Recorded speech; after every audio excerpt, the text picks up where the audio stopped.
নমস্কার বন্ধুরা, Asia tuition academy YouTube চ্যানেলে তোমাদের ওয়েলকাম। আজকে আমরা আলোচনা করতে চলেছি ষষ্ঠ শ্রেণীর ভূগোলের প্রথম অধ্যায়। আর এই অধ্যায়ে যতগুলো গুরুত্বপূর্ণ প্রশ্ন আমরা আজকে লাইন বাই লাইন আলোচনা করব। আজকে আমরা যে বিষয়টা নিয়ে আলোচনা করব সেটা হলো ভূগোলের ষষ্ঠ শ্রেণী ভূগোলের আকাশ ভরা সূর্যতারা। চলো বেশি দেরি না করে শুরু করা যাক। প্রথম প্রশ্ন কি বলছে? বলছে এখানে দেখো কি বলছে। বলছে যে এখন আমরা যে তারা ভরা রাতের আকাশ পর্যবেক্ষণ করি, হাজার হাজার বছর আগেও মানুষ চাঁদ, সূর্য, তারা, ছায়াপথ, ধূমকেতু, উল্কা পর্যবেক্ষণ করে তাদের সম্পর্কে জানবার চেষ্টা করত। বিজ্ঞানের সবচেয়ে এই পুরনো চর্চা হলো কি? জ্যোতির্বিজ্ঞান। 2 নম্বর প্রশ্ন দেখো, যেটা খুব ইম্পর্টেন্ট আসার মতন, সেটা হলো নীহারিকা। নীহারিকা কাকে বলে? বা নীহারিকাকে আমরা এক নাম চিনি, সেটা হচ্ছে নেবুলা। কি বলছে? মহাবিশ্ব সৃষ্টির সময় যে অসংখ্য ধূলিকণা গ্যাসের মহাজাগতিক মেঘ তৈরি হয় তা হলো নীহারিকা। বেশ, এটা আমাদের খুব ইম্পর্টেন্ট, এটাকে তোমরা একটু ভালো করে দেখে রাখবে।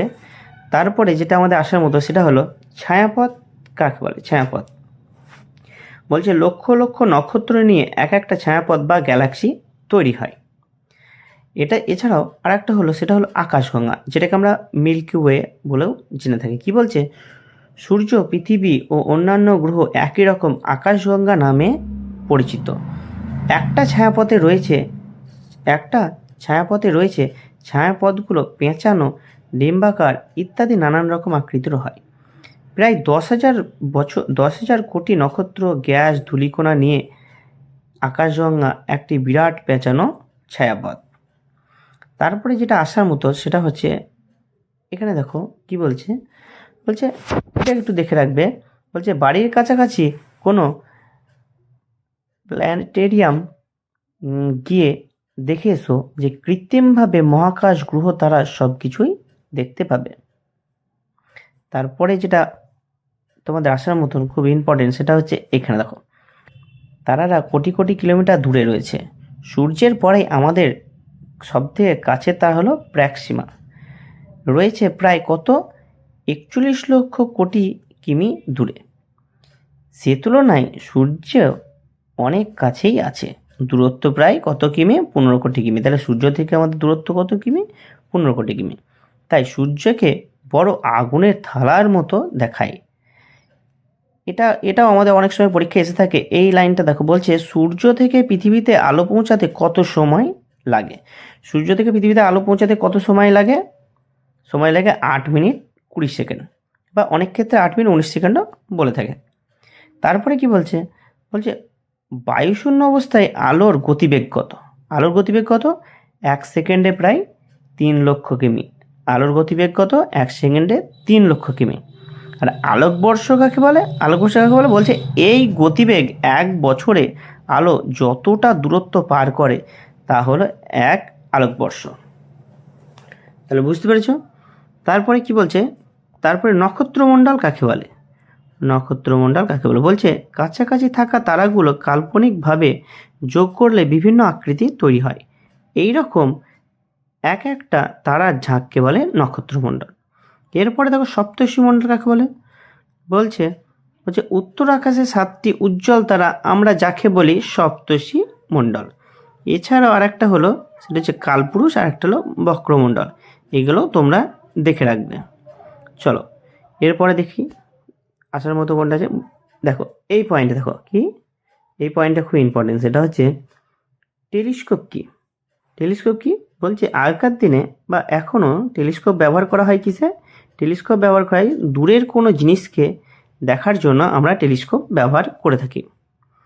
দেখো টেলিস্কোপ কি বলছে? বলছে রাতের কালো আকাশে হাজার হাজার তারাকে শুধুই কতকগুলো আলোর বিন্দু মনে হয়। তাহলে পৃথিবীতে বসে মানুষ কিভাবে মহাকাশ সম্বন্ধে এত কিছু জানতে পারলো?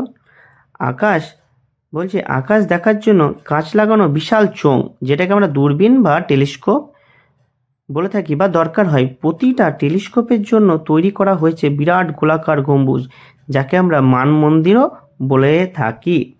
বলছে শক্তিশালী টেলিস্কোপ এর মাধ্যমে 200 কোটি আলোকবর্ষ দূরের তারাও দেখা যায়। এর পরের প্রশ্নটা দেখো, যেটা আমাদের খুব ইম্পর্টেন্ট আসার মতো, সেটা হচ্ছে সৌরজগৎ। সৌরজগৎ বা সৌর পরিবার কি বলছে একটু ভালো করে দেখো। বলছে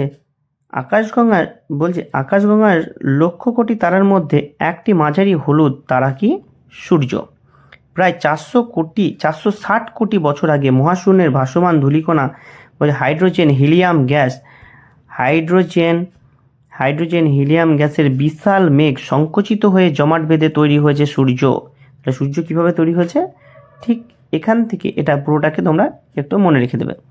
তারপরে এখান থেকে দেখো বলছে অবশিষ্ট ধূলিকণা গ্যাসে সূর্যের আকর্ষণে সূর্যের চারিদিকে বলছে প্রদক্ষিণ করতে থাকে। লক্ষ লক্ষ বছর ধরে এই ধুলোর মেঘ থেকে তৈরি হয় পৃথিবী, অন্য অন্য গ্রহ, উপগ্রহ, এই সব কিছু নিয়েই সৃষ্টি হয়েছে কি সৌরজগৎ বা সৌর পরিবার। এরপরে এটা দেখো খুব ইম্পর্টেন্ট। কি বলছে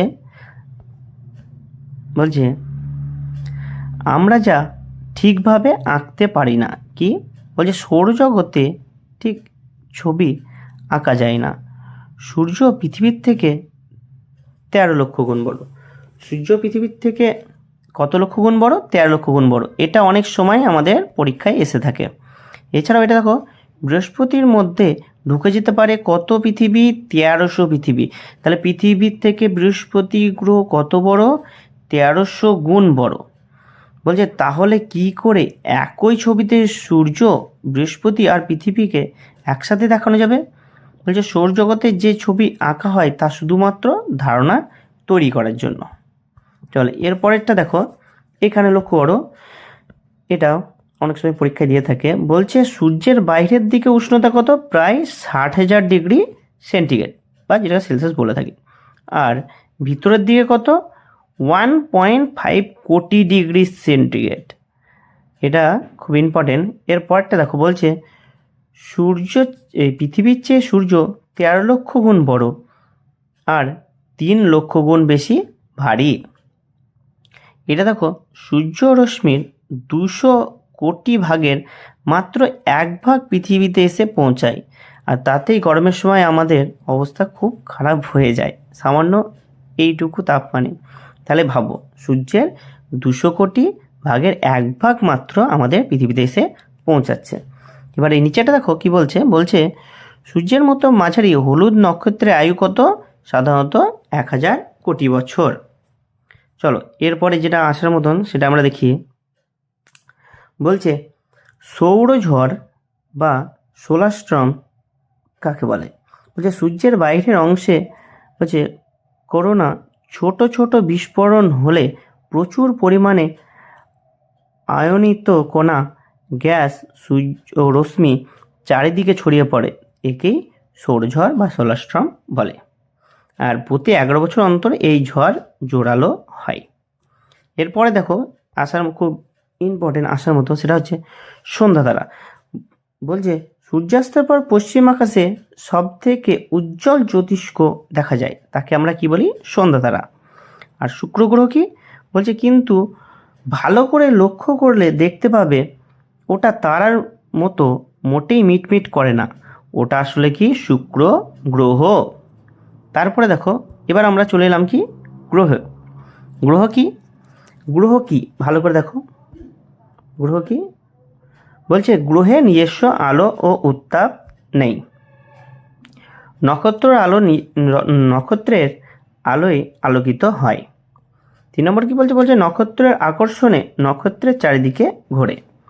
4 নম্বর কি বলছে গ্রহ নক্ষত্রের থেকে অনেক ছোট হয়। এবার এখানে চলে এসো বুধ গ্রহের দেখো কি বলছে। বুধ গ্রহের কি বলছে সূর্যের সবচেয়ে কাছের গ্রহ কি? বুধ। এটা খুব ইম্পর্টেন্ট, আমরা বুধ গ্রহের মধ্যে এটা আমরা মনে রাখতে পারি। আর যেই দিকটা সূর্যের দিকে থাকে তার তাপমান কত? 430 ডিগ্রি সেলসিয়াস।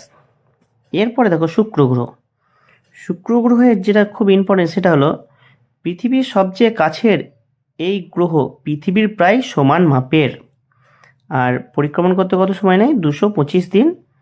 আর সৌরজগতে উষ্ণতম গ্রহ 465 ডিগ্রি সেলসিয়াস, প্রচুর কার্বন ডাই অক্সাইড থাকায় উষ্ণতা এত বেশি। এটাকে মনে রাখবা।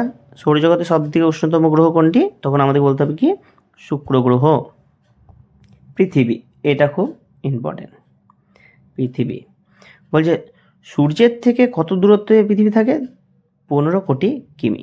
একটু আগে আমরা এটা পড়ে এসেছি। আর কি বলছে?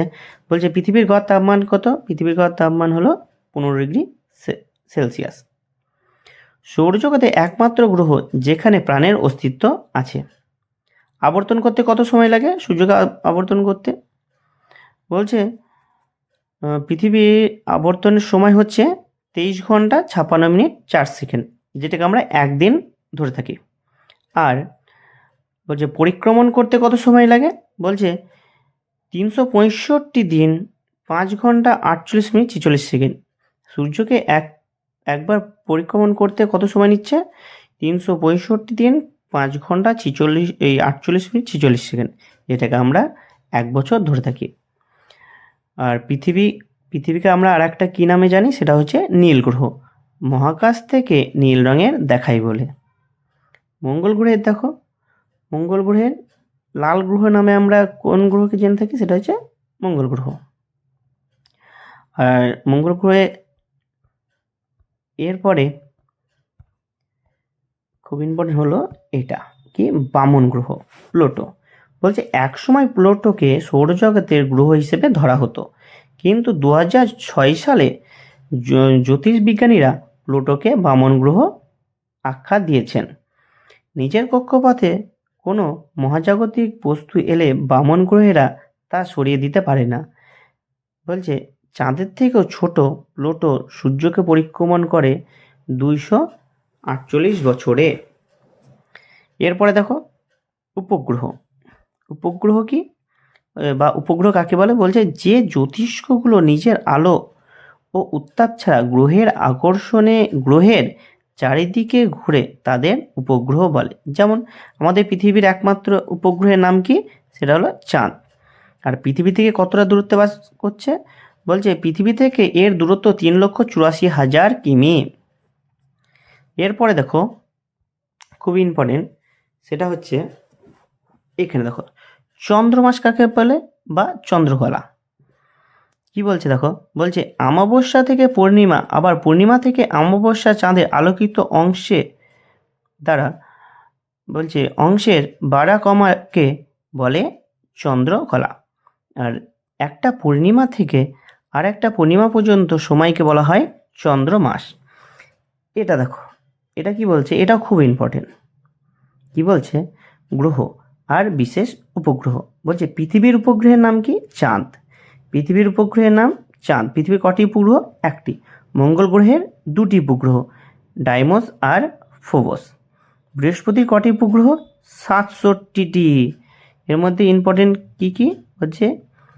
গ্যানিমিড ও ইউরোপা।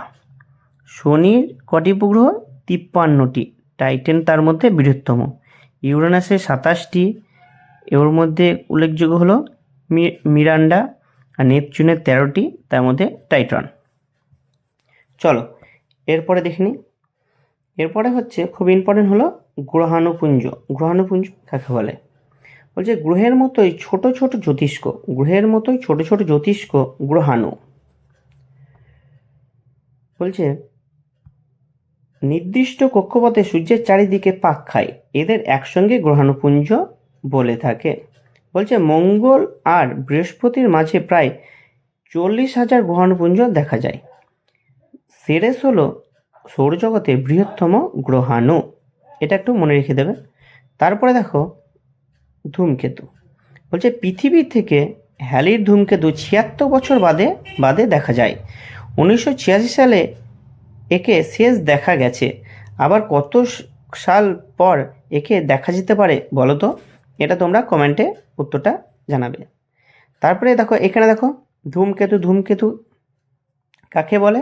বলছে ঝাঁটার মতো লেজ বিশিষ্ট জ্যোতিষ্ককে বলে ধূমকেতু। এটাও খুব ইম্পর্টেন্ট, এটাকে তোমরা মনে রেখে দেবে। এরপরে দেখো উল্কা। উল্কা বলছে উল্কার মধ্যে দেখো তারা খসা কাকে বলে? বলছে মেঘহীন রাতের আকাশে অনেক সময় হঠাৎ আলোর রেখা নেমে আসতে দেখা যায়, একে বলে তারা খসা। এবার উল্কা কাকে বলে? বলছে বাতাসের সঙ্গে ঘষা লেগে জ্বলতে শুরু করে জ্বলন্ত আগুনের ফুলকিগুলোকে, তখন অন্ধকার আকাশে তারা বলে ভুল হয়, বাতাসে পুড়িয়ে মিলে যায়, এটা কি? উল্কা। তবে মাঝে মাঝে বড় উল্কার কিছুটা অংশ পৃথিবীর বুকে আছড়ে পড়ে, কখনো তখন উল্কা বৃষ্টি দেখা যায়। আর কি বলছে, উল্কা বৃষ্টি দেখেছো? একসঙ্গে ঝাঁকে ঝাঁকে উল্কা বৃষ্টির মতো ছুটে আসে পৃথিবীর দিকে। আর আর যদি কোনো জায়গায় কোনো কিছু যদি বাদ যায়, বা তোমাদের যদি মনে হয় আসার মতো ইম্পর্টেন্ট, অবশ্যই আমাকে কমেন্ট করে জানিও, সেটাকেও কমেন্টের মধ্যে আমি উত্তর দেওয়ার চেষ্টা করব। চলো, এছাড়াও যেগুলো আসার মতন ইম্পর্টেন্ট সেটা হচ্ছে এইখানে দেখো কি বলছে, মহাকাশে যেতে হলে পৃথিবীর জনসংখ্যা প্রায় কত? 700 কোটি। ভবিষ্যতে মানুষ শুধু পৃথিবীতেই নয়, হয়তো বাস করবে চাঁদে ও মঙ্গল গ্রহে। হয়তো তুমিও কোনোদিন রকেটে পাড়ি দেবে মহাশূন্যে। আর মহাশূন্যে পাড়ি দিতে গেলে আমাদেরকে মেন কি পরে যেতে হবে, সেটা হচ্ছে স্পেস স্যুট। মহাকাশে যাওয়ার পোশাককে বলা হয় স্পেস স্যুট, এটাকে একটু মনে রেখে দেবে। এছাড়া দেখো কৃত্রিম উপগ্রহ। কৃত্রিম উপগ্রহ কি বলছে? বলছে মানুষের তৈরি যন্ত্র বা পৃথিবীর চারিদিকে ঘুরে। বহু দেশ মহাকাশে কৃত্রিম উপগ্রহ পাঠিয়েছে। আবহাওয়ার পূর্বাভাস, সমুদ্রের পরিবহন ও প্রাকৃতিক দুর্যোগের আগাম সতর্কবার্তা এবং মহাকাশ গবেষণা এই কৃত্রিম উপগ্রহকে কাজে লাগানো হয়। এটা দেখলে এরপরে দেখো কি বলছে, 2012 সালে কিউরিওসিটি রোভার মঙ্গলে অবতরণ করে। মঙ্গলের মাটি, জল, আবহাওয়া, প্রাণের অস্তিত্ব সংক্রান্ত গবেষণা ছিল এর মুখ্য উদ্দেশ্য। আরও খুব ইম্পর্টেন্ট প্রশ্ন, যেটা আমাদের বেশিরভাগ পরীক্ষাতে এসে থাকে, সেটা হচ্ছে ইসরো। ইসরোর ফুল ফর্ম কি? বলছে ইন্ডিয়ান স্পেস রিসার্চ অর্গানাইজেশন। এটাকে একটু ভালো করে মনে রেখে দেবে, আর সেরকম হলে খাতায় এটাকে লিখে মুখস্থ করে নেবে। ভারতীয় মহাকাশ গবেষণা কেন্দ্র, যেটাকে আমরা ভারতীয় মহাকাশ গবেষণা কেন্দ্র হিসেবেও জেনে থাকি। আরেকটা দেখো 2 নম্বর কি বলছে, ভারতের প্রথম কৃত্রিম উপগ্রহের নাম কি? আর্যভট্ট। এটা একটু ভালো করে মনে রেখে দেবে। এছাড়াও ভাস্কর 1 আর ভাস্কর 2। 3 নম্বর কি বলছে, ভারতের প্রথম মহাকাশচারীকে রাকেশ শর্মা। কত সালে গিয়েছিল?